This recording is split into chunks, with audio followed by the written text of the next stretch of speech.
Now, you've probably seen this Enterprise before, because I have demonstrated this one coming out of its box for you before now.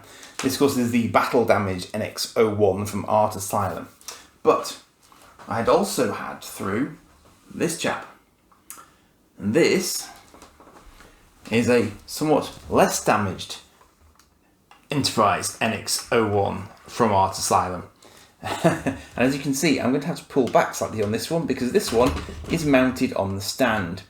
And I have looked, and it is basically exactly the same as the one that I just showed you. As you can see, is this is the unbattle damaged version of it. So I mean, I haven't actually tested its electronics. I don't know whether they're working, but this will be my display one for obvious reasons. The stand needs a bit of cleaning up, but I thought you might just be interested to have a look at the stand because I'm not actually sure if I can even move it around that much on it. The only difference I can actually see between them, aside from the obvious battle damage effects, is that you can twist it. I'm not sure that you're supposed to do a lot else with it. So I'm not sure how many. I think you can only really move it on its sort of horizontal axis. I don't think you can actually tip it up and down. I don't think it's rigged for that. No, possibly not. I think it's just intended to. Oh no. Well, actually, I tell a lie. You can point it more upwards like that. Although that's a bit daft because, yeah, I mean you wouldn't really want to, would you? You can get a good shot of the underside of it like that. But that's about it really. So I would personally bring it down as far as it can go like that. And in fact, actually, interestingly, if you get it at the right angle, you can get a bit of tilt on it. So that's quite an interesting angle to actually look at it with. So that's quite cool. That's quite cool. You get quite a nice sort of 45-degree sort of dorsal angle on it there, which is pretty cool. Yeah, that's pretty cool. But the other thing I've noticed about this version is the overall paint scheme on all of the surface is a lot lighter than the battle damage one. So if I put the battle damage one up against it, you can probably tell that the paneling is just a little bit darker all over, because I guess they're trying to indicate that it's seen a bit more action full stop, so it's a little bit more sort of worn down looking than its sort of cleaner compatriot, which makes perfect sense. That's obviously the sort of the look they were going for. So yeah, it's I don't mind having the two of them because I managed to get them on reasonable offers on eBay. But it's nice to have this one sort of as it is, as a sort of a clean version of it, because my preference would be to display this. So I apologise if you can see some flickering. My backup light is not happy with life, so I'm just going to kill it off. So yeah, I mean it's a cool ship. It's a cool ship, and it's a really nice size for display purposes. I think I've shown you this before because I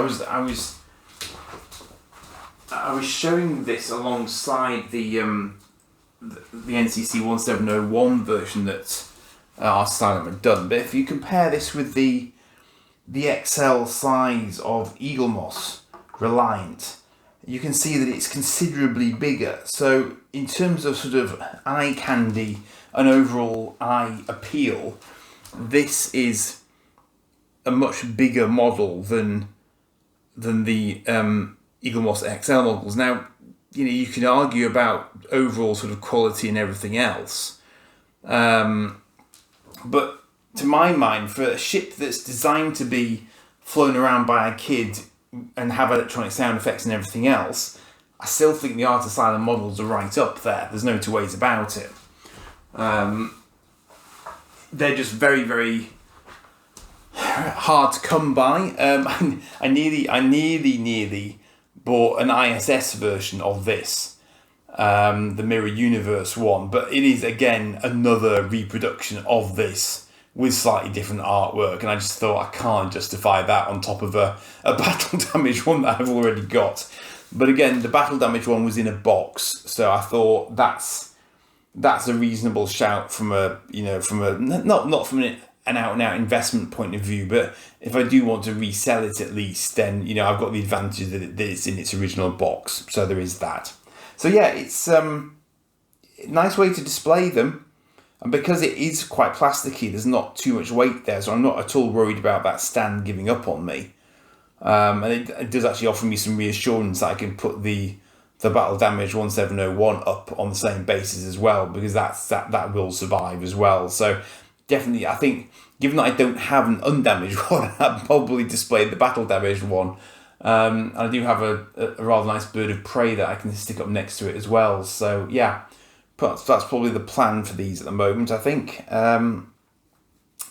But I'd be interested to hear if anyone's got any others. And in fact, one thing I might look at in the future is I want to see exactly how many ships they actually released, because I've seen an Enterprise B, I've seen an Enterprise E, I'm trying to think if I've seen a C. I'm not sure. I've seen a D, and I've seen a 3 nacelle D as well.